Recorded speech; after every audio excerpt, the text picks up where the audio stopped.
안녕하세요. 이 세상에 태어나 존재하는 사람들은 누구든 처음부터 그냥 있는 건 아니잖아요. 누군가 날 낳아주었기 때문에 태어난 거고, 사람들은 그걸 부모라고 하죠. 나를 낳아주신 부모님. 하지만 저에게는 몸으로 낳아주신 부모님보다는 가슴으로 낳아주신 부모님이 더 크게 자리를 잡고 있습니다. 아니, 부모님이라고 하기에도 좀 어렵겠네요. 저에게 있어 부모님은 딱 한 사람뿐입니다. 저는 소위 말해 축복받지 못한 임신으로 태어난 존재였습니다. 아이가 아이를 낳는다는 말 다들 들어보셨을 거예요. 저희 부모님은 자신들 스스로 책임지기 어려운 나이에 저를 낳으셨고, 그 결과는 고스란히 제가 다 감당해야 했습니다. 두 사람은 어찌어찌 결혼까지 하게 되었지만, 책임감이 강하지 않으셨던 아버지는 제가 3살 때 바람이 나서 집을 나가버리셨으니까요. 엄마 역시 책임감이 그렇게 투철하지는 않으셨고, 세상에 어머니들에게 다 있다는 모성애 역시 우리 엄마에게는 없는 것 같았어요. 그나마 제가 먹고 살면서 이 정도로 클 수 있었던 건 외할머니와 외할아버지가 계시기 때문이었습니다. 일도 안 하면서 그저 친구들과 놀기 바빴던 저희 엄마는 저를 키우는 데는 전혀 관심이 없으셨어요. 그래서 제 기억에는 항상 저희 외할머니와 엄마가 싸우는 모습이 강하게 박혀 있었죠. 이놈의 기집애가 어딜 저렇게 싸돌아다닌다는 거야?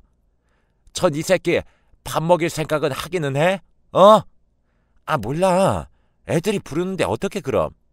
네가 사고 쳐서 저질러 버렸으면 책임을 져야 할 거 아니야, 책임을. 저게 무슨 잘못이라고 저러고 크고 있겠냐고.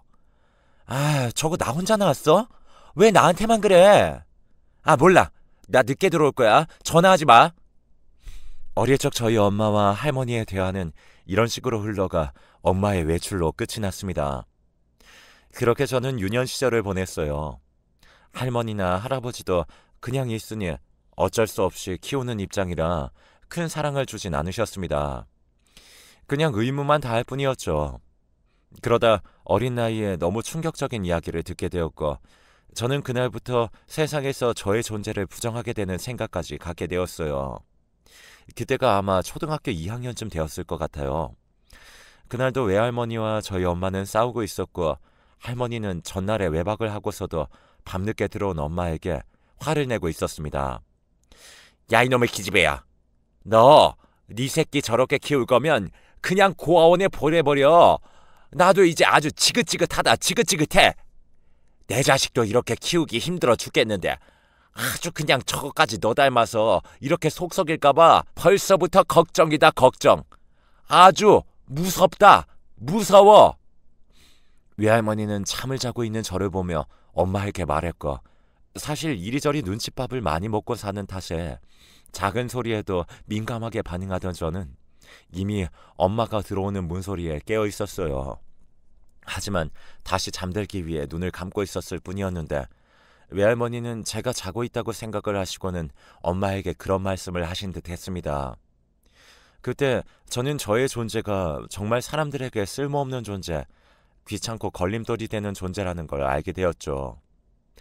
내 인생은 왜 이럴까? 정말 수많은 고민들을 한 채 저의 자존감은 낮아지고 낮아지면서 성장을 하게 되었습니다. 그러다가 중간에는 제가 초등학교도 졸업하기 전 엄마도 집을 나가버리고 저는 계속해서 할머니, 할아버지와 함께 살았습니다. 엄마가 집을 나가시고 나서도 우울한 유년기를 보냈어요. 그리고 나서 성인이 되어 대학도 포기한 채로 저는 직장부터 다녔습니다. 하루빨리 이 지겹고 삭막한 집에서 나가고 싶었거든요. 악착같이 돈을 모으면서 지내던 와중 회사 안에서 마음 맞는 사람을 만나게 되어 결혼까지 하게 되었어요. 그 사람은 형제도 많고 부모님에게 사랑도 많이 받아 굉장히 성격이 따뜻하고 인품이 큰 사람이었습니다. 저는 외로운 성장기를 보내면서 까칠한 외할머니 밑에서 컸기 때문에 저 역시 성격이 남들보다는 조금 까칠한 부분이 컸어요. 하지만 그런 점도 저희 남편은 다 받아주더군요. 솔직히 말해 저한테 이렇게까지 헌신적일 필요가 없었는데도 남편은 저를 많이 아껴주고 사랑해 주었죠. 시댁 역시 마찬가지였습니다. 두 분 다 성품이 좋으셔서 그냥 자식 대하듯 저를 잘 대해주셨어요. 친정복은 없었지만 시댁복을 타고난 것 같다고 생각하며 지내던 도중 저는 또 한 번의 친정적으로부터의 불행을 겪어야 했습니다. 남편과 저는 결혼을 얼마 안 돼 그동안 서로 이야기를 하던 사업 아이템으로 사업을 하게 되었어요. 평소 얼굴이 많이 까칠하고 예민하던 저는 아주 순한 제품들만 얼굴에 바를 수 있었기 때문에 가끔씩은 집에서 천연재료를 모아 화장품을 만들어 쓰곤 했었어요. 그러다가 화장품에 더욱 깊은 관심이 생기게 되어 전문적으로 해보고자 화장품 조제 관리사 쪽으로 대학 공부도 다시 하면서 화장품을 만들어 판매하게 되었습니다. 처음에는 공방으로 시작해 소소하게 판매를 하던 것이 인기가 점점 좋아지고 나니까 인터넷 쇼핑몰 쪽으로 들어가게 되었고 그 안에서도 꽤나 장사가 잘 되어가고 있었습니다. 남편과 시작한 작은 사업이 점점 번창하게 되면서 저희 가정에 모이는 돈도 많아지게 되었죠. 그래서 저는 그래도 키워준 정이 있어 외할머니에게 용돈을 넣어드렸어요. 엄마가 저를 워낙에 어린 나이에 낳았기 때문에 두 분 다 정정하시긴 했지만 그래도 손녀된 입장으로 점점 늙어가는 모습을 보이시는 게 마음이 좀 아프더라고요. 그래서 사업이 어느 정도 되기 시작하면서부터는 적지 않은 용돈을 양가에 보내드리면서 저희 나름의 효도를 하고 있었습니다. 하지만 그게 이렇게 큰 참사를 불러올지 몰랐어요. 어느 날 남편이 노발대발하면서 집으로 들어오더군요. 워낙에 성품이 온화한 사람이기 때문에 화를 내는 걸 거의 못 봤었는데 어쩐 일인지 집에 불같이 화를 내며 들어오고 있더라고요. 아 진짜 내가 어이가 없어서 그런 인간도 부모라고. 어머 여보 무슨 일이에요? 왜 이렇게 화가 났어요? 당신 그동안 도대체 어떤 삶을 산 거야? 장인 장모님 그런 사람들이었어? 그래도 나는 당신 외조부님도 진짜 너무한다고 생각했지만 장모님이 그런 사람이라는 걸 알고 나니까 진짜 너무 화가 나서 참을 수가 없어. 아니 우리 엄마요? 그게 무슨 말이에요? 우리 엄마는 나 어렸을 때 집 나가셨다고 했잖아요. 어떻게 알았는지 우리 사무실로 찾아왔더라고. 그리고는 다짜고짜 돈을 내놓으라는 거야. 그동안 장모한테 인사도 없이 딸 데리고 갔으면 그 죄값 돈으로 치르라나 뭐라나. 뭐라고요? 누가 그랬다고요? 저는 믿을 수 없는 소리에 너무 당황해서 말도 꺼낼 수 없었습니다. 초등학생 시절에 저를 버리고 떠나버린 엄마가 어떻게 저의 소식을 알았는지 저희 사무실까지 찾아왔다는 소리를 듣고 저는 경악할 수밖에 없었어요. 출처는 당연히 외할머니를 의심할 수밖에 없었고 저는 곧바로 외할머니에게 전화를 걸어 물었습니다. 할머니, 혹시 엄마한테 제 얘기 하셨어요? 엄마한테서 연락 온 거예요? 무슨 소리냐? 난 모른다. 네 엄마가 어떻게 나랑 연락을 한다고 하는 거야? 너 어릴 때 도망가서는 코빼기도 못 봤는데. 근데 엄마가 어떻게 저희 회사까지 찾아올 수가 있어요? 말이 안 되잖아요. 할머니가 알려준 거 아니에요? 아니, 네 엄마가 나타났으면 너한테도 좋은 거 아니냐? 어떻게 그렇게 성을 내, 성을? 나한테 찾아왔으면 내가 이러지 않죠. 제 남편한테 찾아왔단 말이에요. 다짜고짜 찾아와서는 돈 내놓으라고 했대요. 뭐야? 아유, 그냥 너 보고 싶다고 간다고 했는데. 이봐, 내가 이럴 줄 알았어. 엄마한테 연락해서 다시는 우리 앞에 나타나지 말라고 전해주세요. 나 버리고 간 엄마, 나는 더 이상 보고 싶지 않아요. 거기다가 돈을 내놓으라고 하는 게 정상이에요? 2번 다시는 찾아오지 말라고 전해주세요.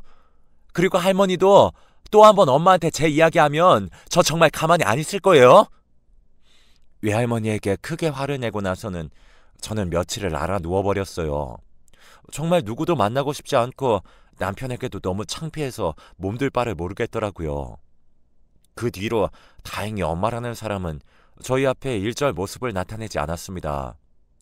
남편도 그날 제가 얼마나 힘든 세월을 살았을까 장모를 보면서 느끼게 되어 더 화가 났었다고 하더라고요. 저는 너무 창피해서 남편 얼굴 보는 것도 민망했는데 오히려 남편은 그런 저를 또 한 번 품어주었습니다. 정말 너무 고마웠어요. 엄마는 그동안 제가 어떻게 살았는지 궁금하지도 않으셨던 건지 정말로 돈 이야기에서 막혀버리니까 조금도 저를 찾지 않았습니다. 그게 오히려 저는 더 마음이 아팠어요. 하지만 빨리 털어버리기 위해 저는 더욱더 악착같이 살았습니다. 이제 제 인생에서 엄마라는 단어를 지워버리기로 했었어요. 솔직히 그 전까지는 엄마가 한 번쯤은 나를 만나러 오진 않을까, 나에게 미안하다고 사과하지 않을까 생각했었거든요. 하지만 전혀 아니었어요.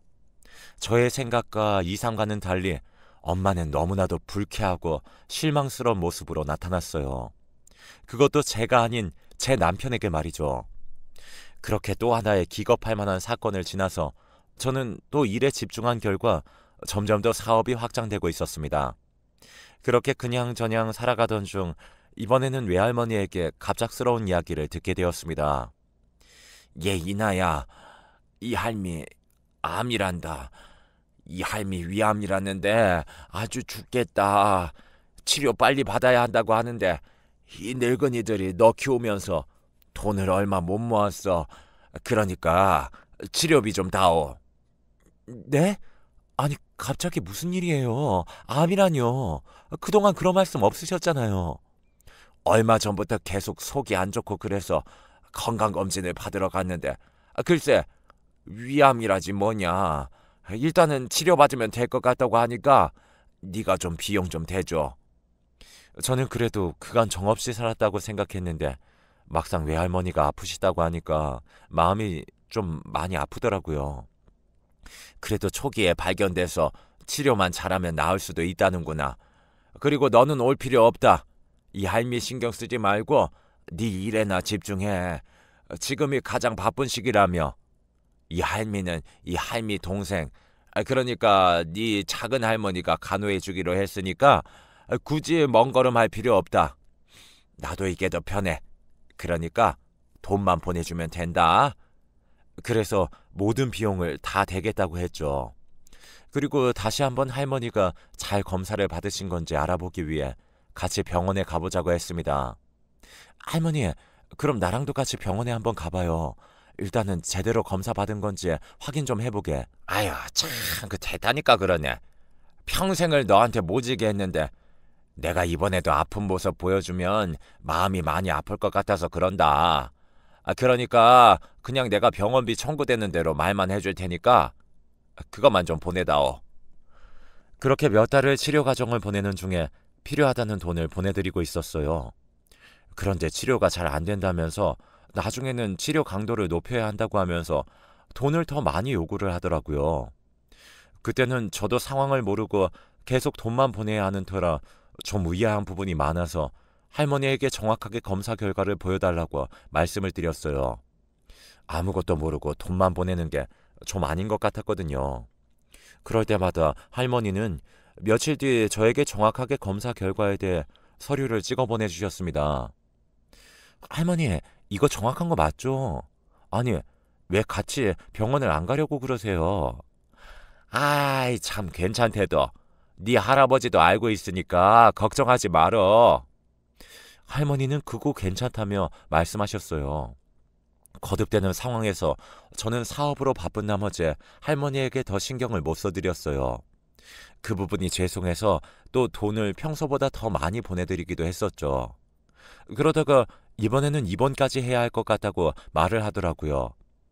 다른 곳으로 전이가 되어 그거 수술하고 치료하려면 입원을 길게 해야 할 것 같다면서요. 이때만큼은 저도 병원으로 가보려고 했지만 또 극구 말리시는 통에 저는 가보지 못했습니다. 그리고 입원하시는 날에도 저는 통화만 겨우 했네요. 예, 돈 보냈니? 아니, 병원에서 비용을 얼마가 미리 지불해야 한다고 해서 말이야. 나 오늘 들어가서 내야 할 것 같으니까 미리 300만 좀 보내줘. 알았어요. 입원 잘하시고요. 어디 병원이시라고요? 아이 참, 병원은 알아서 뭐하게. 내가 다 알아서 한다니까. 아니, 그래도 병원은 알아야죠. 저번에 서류 보내주신 곳으로 알고 있으면 되는 거예요? 아니, 거기에서 또 옮겼어. 거기가 좀 잘 못한 것 같아가지고 말이야. 내가 알아서 하고 있으니까 너는 일단 오늘 입원 들어갈 돈만 좀 보내다오. 이번에도 완강하게 나오는 할머니의 태도에 저는 일단은 입원은 하셔야 할 것 같아서 돈을 보내드렸습니다. 그리고 며칠 동안 연락을 안 하다가 그래도 제 외조 부모라고 할아버지 혼자 식사는 잘하시고 계실까 싶어 외할아버지가 살고 계시는 집으로 찾아갔어요. 가서 저는 반찬거리도 놓고 오고 집 청소도 하고 올 겸 해서 방문을 했습니다.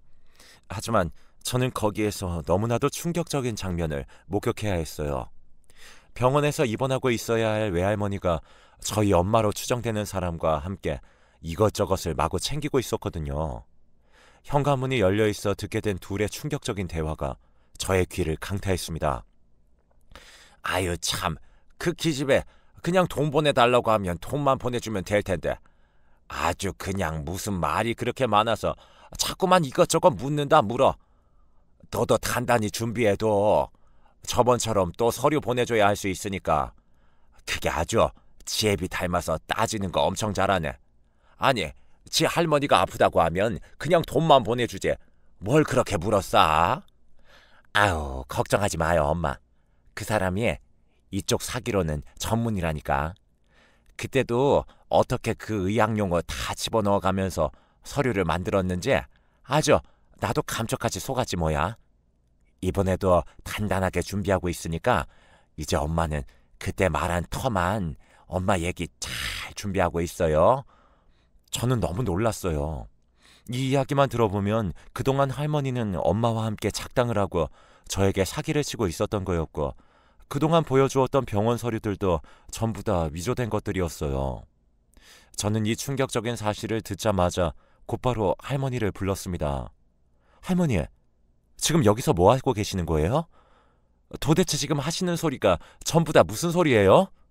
그리고 이 여자 지금 제 엄마인 거예요? 어머나, 아이고 얘야, 너 어떻게 왔냐?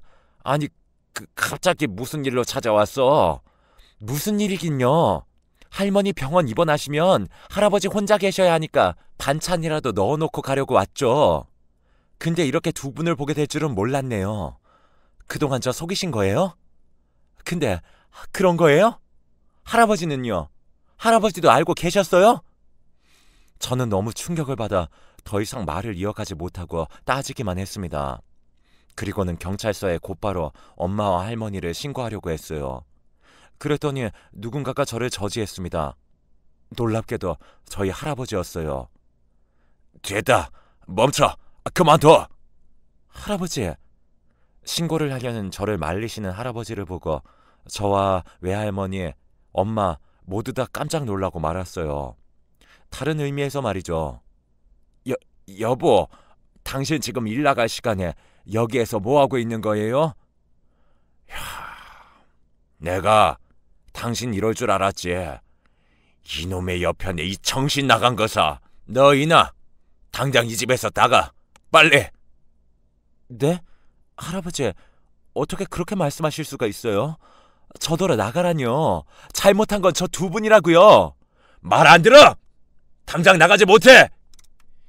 할아버지는 막무가내로 저를 현관문 밖으로 몰아내시더니 마당에 있던 이상한 큰 통을 하나 들고는 집 안으로 가서 멀뚱하게 당황해서 있는 두 여자에게 부어버리셨어요. 그리고 그 통 안에 있는 내용물의 정체를 알기까지는 그리 오랜 시간이 걸리지 않았습니다. 아이고, 이게 무슨 짓이야? 이게 뭐야 대체? 놀랍게도 할아버지가 외할머니와 엄마에게 쏟아부은 건 동물의 것인지 사람의 것인지 알 수 없는 오물들과 음식 쓰레기들이었어요. 현관문을 활짝 열어놓은 채로 잔뜩 흥분해서 들어가 뿌리셨기 때문에 저는 모든 과정을 다 지켜볼 수 있었습니다. 이 양심도 없는 것들아! 어디 할 짓이 없어서 지 딸하고 손녀를 등쳐먹으려 들어? 내가 둘 다 애초에 싹이 노란 건 알고 있었지만 이렇게까지 막 나갈 줄은 몰랐지. 임도 막 난 것들아! 그제서야 할아버지는 휴대폰을 들어 경찰서에 사기꾼들을 잡아놨다며 신고를 하셨어요. 그 뒤로 저는 경찰서에서 조사를 받고 나와 정말 힘없이 남편의 부축을 받아 집으로 돌아가려고 하고 있었습니다. 저는 모든 것을 같이 지켜보고 겪은 할아버지도 볼 힘이 없었어요. 그래서 인사도 대충 하고 넘기고는 집으로 가려고 하고 있었습니다. 더 솔직한 심정으로는 왜 지금에 와서야 이렇게 저의 편을 들어주시고 엄마와 외할머니를 신고해 주셨는지 알 수가 없었어요. 너무나 혼란스러웠죠. 그런데 집에 가는 저를 할아버지가 잡으시더라고요. 얘야, 이나야. 이 할애비랑 잠깐 얘기 좀 하자. 무슨 이야기인데요? 잠깐이면 된다. 저는 할아버지 부탁을 거절할 수 없어 일단은 근처에 있는 카페로 갔습니다. 그리고 남편과 함께 앉아 할아버지를 마주보고 있었고 얼마간의 침묵이 흐른 뒤에 할아버지는 놀라운 것을 저희 앞에 꺼내놓으셨어요. 자, 이거 받아라. 이게 뭐예요? 내가 평생 모아온 돈이다. 솔직히 얼마 안 돼. 내가 그동안 너한테 부모 노릇 못하고 산 게 평생 한이 맺혔었는데 이제야 이렇게 갚게 돼서 정말 미안하다. 네? 아니, 이게 또 뭐예요, 할아버지? 사실 계속 네 할미가 이상했어. 네 엄마는 자꾸 찾아오는 것 같은데 별소리를 안 하니까 가만두고 보고 있었는데 어느 날부터 나한테 아프다고 하더니만 병원에 다니겠다고 하더라고. 나도 너처럼 속은 거지. 병원에 같이 가보려고 해도 한사코 같이 가지 못하게 해서 처음에는 나도 그러려니 했다가 나중에는 너무 이상하게 느껴지는 거야. 아프다는 사람이 멀쩡하게 집에 앉아서 온갖 거 다 처먹고 있으니까 그것도 위암인 사람이 말이다. 그래서 좀 더 두고 보고 있었는데 이번에는 글쎄 입원을 한다고 하지 뭐냐. 너한테 돈은 있는 대로 다 달라고 하는데 그것도 마음에 안 들었지만 내가 할 수 있는 게 뭐가 있겠냐. 돈 없고 늙은이 할애비가. 그래서 그때까지는 두고 보고 있다가 입원한다는 소리를 듣고 너무 이상해서 그때부터 혹시 몰라 집에 CCTV를 달아놨지. 내가 지금 용역회사 다니고 있는 건 알고 있지? 그 용역회사 직원 중에서 괜찮은 젊은이 하나 있는데 나한테 CCTV 사용법을 알려주더라고. 요즘 핸드폰으로도 실시간으로 볼 수 있다고 하면서 말이야. 그래서 확인을 해봤더니 네 할미가 오늘 그러고 있더라. 그래서 순간 눈이 뒤집혀서 우리 현장에서 쓰는 간이 화장실에 있는 오물을 다 퍼다가 음식 물통까지 다 뒤집어 엎으면서 부어버렸지. 그리고 이건 내가 그동안 나중에 너한테 돈이 더 모이면 주고 싶어 모아둔 것들이다. 더 늦으면 안 될 것 같아서 그냥 주기로 했어. 얼마 안 되지만 받아라. 그동안 이 못난 할애비 용서하고. 할아버지는 그동안 정말 저에게 눈꽃만큼도 애정이 있는 것 같지 않았었습니다. 늘 저에게 모진 소리를 해도 그래도 할머니야 말로 저에게 애정이 있어서 그런 거라고 생각해 왔었죠.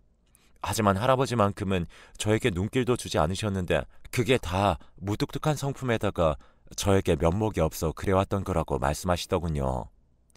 평생을 할아버지가 저 하나만 바라보며 모아둔 통장을 받으면서 저는 그 자리에서 오열을 할 수밖에 없었어요. 통장을 건네주면서 본 할아버지의 손이 너무나도 주름져 있었거든요. 저는 그 길로 나에게 있어서 친정복이 없다는 생각을 접게 되었어요. 저를 평생을 생각하며 바라봐준 할아버지가 있다는 걸 이제서야 깨닫게 되었으니까요. 그 뒤로 저는 할아버지에 대한 마음의 응어리를 접고 최선을 다해 효도하면서 살려고 노력하고 있습니다. 저희 외할머니와 엄마는 사기죄로 신고가 들어가 계속해서 고소가 진행되고 있는 상황이고요. 이번에 알게 된 사실은 엄마와 할머니는 엄마가 제가 어릴 적 집을 나간 후에도 꾸준히 연락을 하고 있었다는 사실이에요. 할아버지한테도 속인 채 말이죠. 평소에 할아버지와 사이가 안 좋았던 엄마는 할머니와 연락하면서 지내왔고 제가 결혼하고 사업하고 있다는 사실도 할머니를 통해 모든 걸 전해들었다고 했습니다.